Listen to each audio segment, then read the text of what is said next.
that doesn't answer the question. Who was he really? He was a pope from the year 88 to 99 when he died. AD, that is. Really? Anno Domini? You're so not funny. Some say the second pope after Peter. Some say Linus and Cletus were before him. Depends on what you read, I guess. Same as his reign. Could be a few years less or so, but around generally then. So, what else did they know? Like, why is a pope the patron of marble workers? They're great stories. Because this pope was in prison smashing stone when he died. In prison? A pope? Come on. No, really. In those days, promoting Christianity could get you thrown in prison. And while he was there, he still converted lots of stone-crushing prisoners. Well, I guess if you're in prison with a pope, you convert. Yeah. Really? No. Because of how they say he died. Most believe he was a martyr. He died for his faith? Well, again, not certain. Accepted as possible and maybe even likely. Remember that at that time, a martyr may have just suffered for his faith, not always died for it. St Clement was a former bishop of Rome. A pope, as it was then. He was sent to prison in a place called Chersonesus. This was during the reign of an emperor called Trajan. Well, and be careful here. Is this fact or faith? My faith is a fact. But the story is... Nobody can know for certain, but I believe it. Well, come on. What's the story? Well, as the lore goes, he was praying for water for the prisoners. You see, the only well was 6 miles away, and it was difficult for the prisoners to get water. Now remember, he was around prisoners in a time when Christians weren't always popular or even common. Most of those prisoners would have been pagans, most likely. What's a pagan? An irreligious person, generally a person without a religion. So here he is, a former bishop of Rome, surrounded by pagans and criminals. Guards whip him and beat him. It's hot and dry, and he's weak and thirsty. What does he do? What? He prays for them. And for water, of course.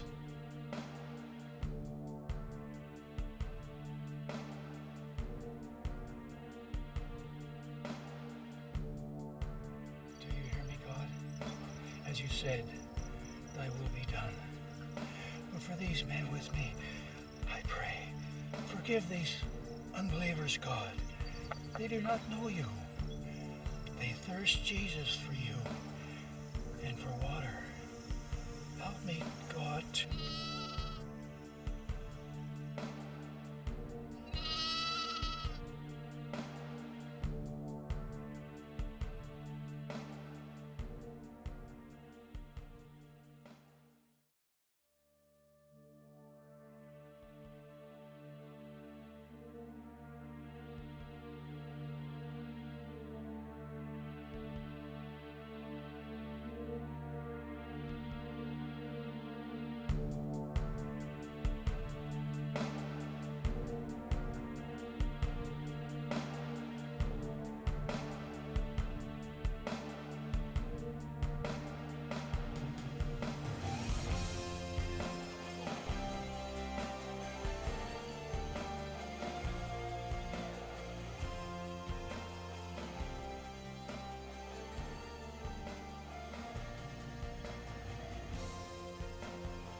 The belief is that the miracle that day converted most of the prisoners and others they told to Christianity.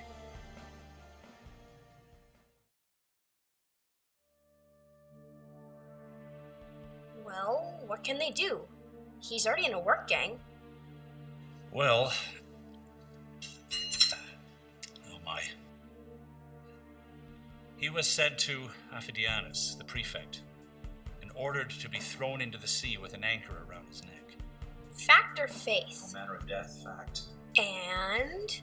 They don't know if the conversions were why they threw him into the sea.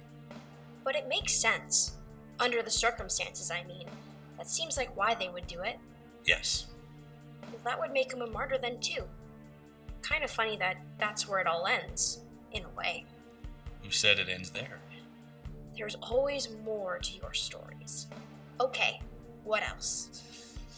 As legend recounts it, a miraculous ebbing of the sea every year reveals a divinely built shrine containing his bones in the Black Sea in the Crimea.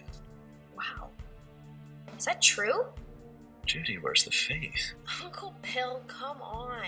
Okay, there is a place called the Inkerman Cave Monastery. Supposedly, that's the place of Clement's burial in the Crimea. The Crimea? Not in Rome or some desert in the Middle East? Crimea.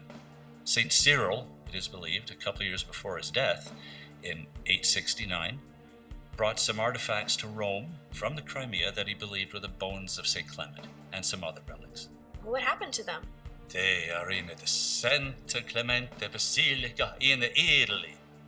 Is that supposed to be an Italian accent? It kinda. Wow. Other relics of St. Clement, possibly a skull, and some other things are still in the monastery in the caves in the Crimea. How do you know these things? Uncles just know.